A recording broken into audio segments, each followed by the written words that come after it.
Today is many things for me. Um, First of all, I am celebrating taking my first bath by myself for the last 2.5 years. I have, I guess you could say, suffered from paralyzing fear for 2.5 years, and I still face it every minute, every hour of every day. See, on October 18th of 2012, an event occurred in my home that changed my life forever.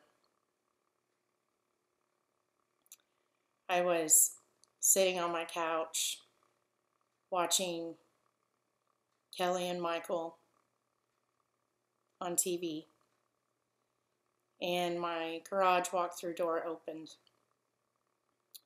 And I was expecting it to be my brother or my husband, so it didn't alarm me at all.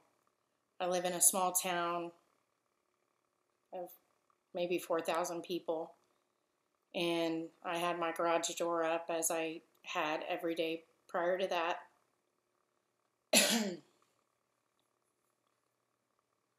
But it wasn't my brother and it wasn't my husband. It was a friend.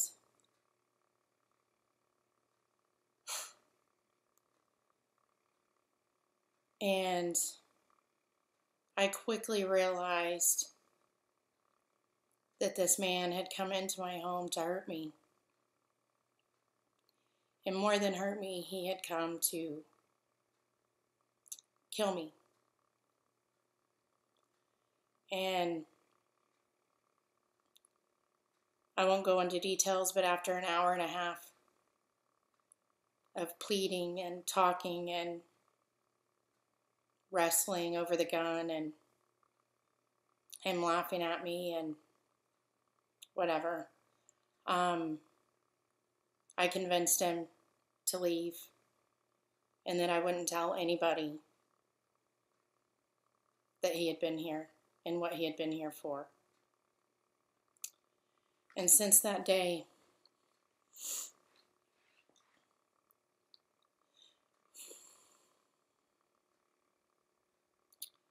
it has been extremely difficult to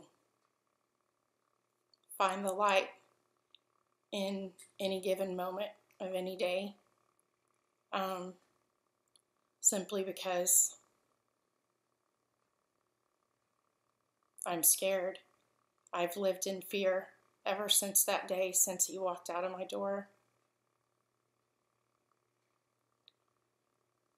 And this fear is paralyzing. Paralyzing fear, physical, mental, emotional, and sometimes even spiritual. It's paralyzing. And what I'm talking about is just today, April 22nd of 2015, is the first time I have taken a bath in my own home with no one here. I've always, for the last 2.5 years, waited for my husband to be home, and if he's not home, I don't shower and I don't bathe, simply because of the fear of being in the shower and somebody getting into my house and me not knowing it, or him coming back, or whatever. It's just paralyzing fear. But today,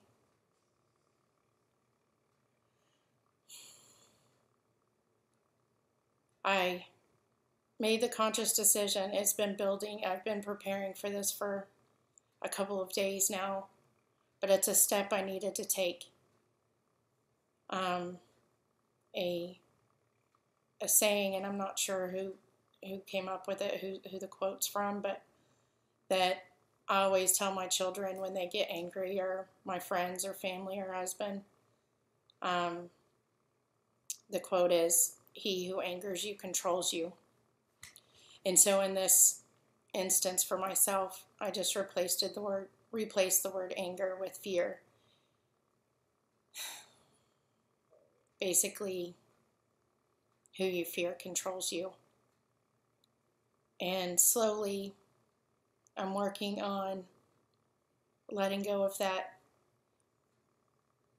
fear and getting my control back in my life. And it's not easy. For example, when I was drawing my water, if my husband's here, I just start the water, get in the tub, don't think twice about it.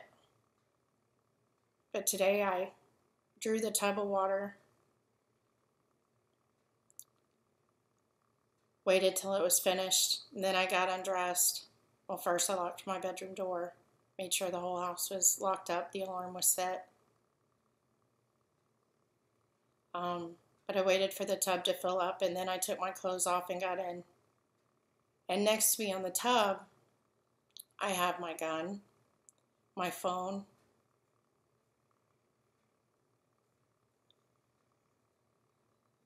and I'm almost trying to rush through it because of the fear and to get through it quick, but the quicker I go, the more noise is made with the water. So it was a balance, but I got through it. And then when it was done, I started to drain the tub before I got out, as I usually do when my husband's around at home. And I thought, oh no, that's way too much noise. I can't hear what's going on outside my bedroom. So I kept it. I plugged it back up and didn't drain it until I got out and was dressed. That's what I'm talking about, paralyzing fear. It had become my norm to not realize that I had avoided even taking a bath just because my husband wasn't home, because of the fear I live in. And it's not something that shows visibly on the outside. The only time I'm that scared is when I'm here by myself. And it has become my norm to carry my gun around the house from room to room, whatever I'm doing. Keep the alarm set during the day. Some days I open my windows and some days I don't.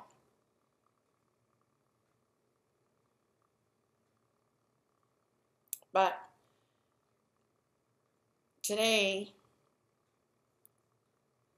was a milestone for me, a stepping stone for me. It was the first step to taking back control and not letting the fear control me, and my first step of getting some sort of independence and freedom back. And the only reason I was able to take this step is because of a couple weeks ago, my husband and I were honored enough to be able to go see a Christian musician that I've really come to admire, and I enjoy his work. His name's Mitch McVicker. And at this house concert that I went to see him for the first time play, I bought all of his CDs that he had. And there was this song that I'd never heard of his before, and it's called "Don't Let Your Heart Be Troubled." And that morning, the first time I heard that song, I was bringing my daughter. I had just dropped my daughter off at school, and I was on my way back home. And I heard that song playing, and I just started bawling my eyes out. But it gave me the hope, and it helped me to remember that I'm not alone, even though I feel alone when nobody's at home with me, and I feel scared every minute. It reminded me that I'm never alone. And God doesn't want me to let my heart be troubled. That's not the purpose of anything that happens to us in life.